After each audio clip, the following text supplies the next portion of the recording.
Hello and welcome back to the channel. In today's video we're going to be looking at validation in Nylo 5 and how you can get started. You can head over to the docs and check out the section on validation here to see the full documentation, but in this video we're going to be taking a look at how you can use the validate helper and also take a look at some of the validation rules, and lastly we're also going to look at how to actually create custom validation rules as well. So without further ado, let's jump into the project and look at some code.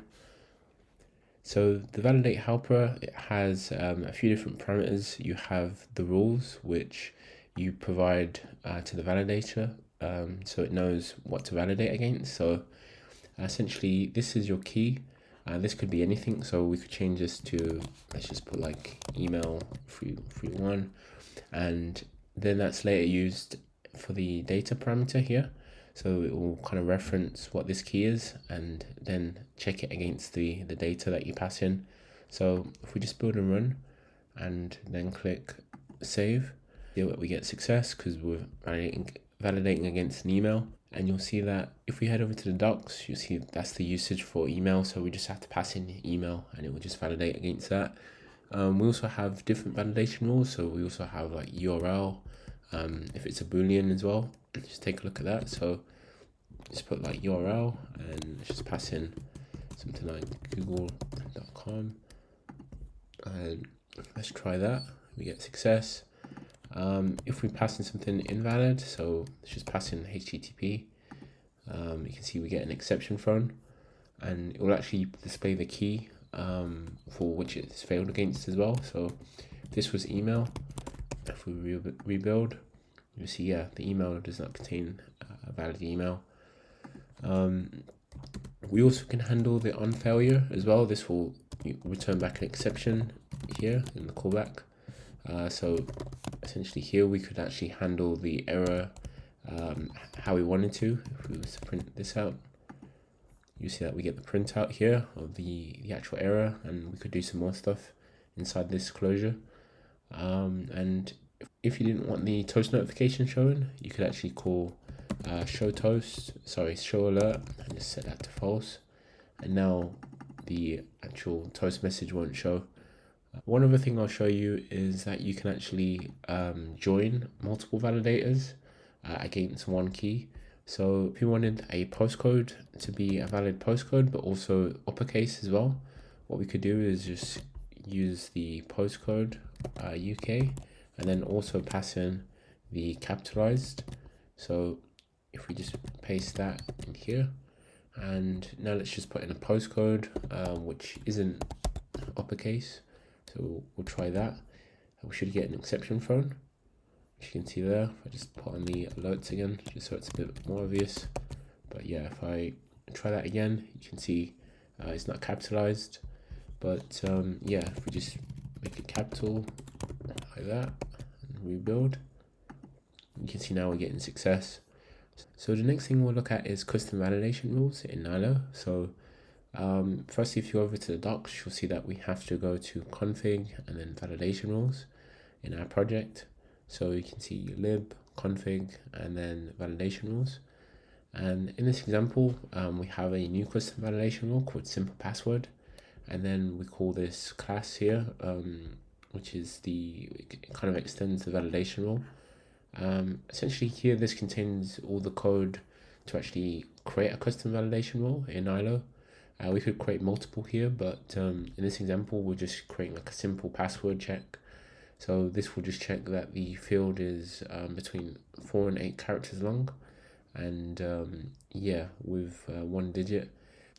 So in your validation rule, the handle method is actually responsible for checking the data and making sure that it's valid. So in this instance, we're checking that this regular expression has a match with the data that comes back from the info here. And you can kind of see a representation of what that object looks like. So this contains the data that the user's passed into the validator. We also get the rule as well that's been used for the validation. In this example, we're just creating a instance of the regex and then just checking if it has a match. So yeah, if we was to, let's just print out the info like that just before we get there, and then we can start using our custom validation rule, which is simple password, just like this. So for this now, we're just going to replace this here, and just to make it a bit more clear, we'll call it password here. So if we try and validate the simple password rule, you can see that we get the data that comes back from info. So you can see we get the data that is B, and also get the rule that it's using, so simple password. And of course it's failed because it's not valid, but if we put something valid in, maybe let's try that. Yeah, you can see now it's passing the validation. So that's an introduction to custom validation rules in Nylo. You can kind of see how easy it is to get set up and kind of add in your different rules. So you could add like multiple here if we wanted, maybe something like door number or anything, and then just start using that rule. So yeah, the next thing we're going to show now is actually how to use validation rules on a text field. In Nylo, you can use Ny text field, and this is a little bit different from regular text fields because you can actually pass in validation rules into it. So you can see here we have this parameter here, validation rules, and again we can use the exact same validation rules that we're using here to actually validate on the text field before the user submits it. So let's just create a quick text field, a text editing controller. Yeah, we're just going to drop in that controller there, and we'll just change the validation rule for now just to email. Okay, so if we start typing and if we just enter like an invalid email, you can see we get like the error message from the validator pop up. If we write something valid, let's just write, let's just do joe.com. You can see this is valid and the validation error goes away. Let's say if we wanted to do the date, for instance, and we'll just change this to date just to make it a bit more clear. But yeah, essentially now we'll just expect a real date. So let's just do today's date, which is the 15th. See, that's valid, and yeah, if it's not invalid, it will pop that up to it will display that to the user. So yeah, really powerful. And yeah, out the box you can also do a validation error message, so you can actually set something custom. So we could say just say failed, for example, and now you can see that's displayed there. And there's also a handle validation error as well, and this passes in the value that failed. So if we just run that, just make this a bit more clearer.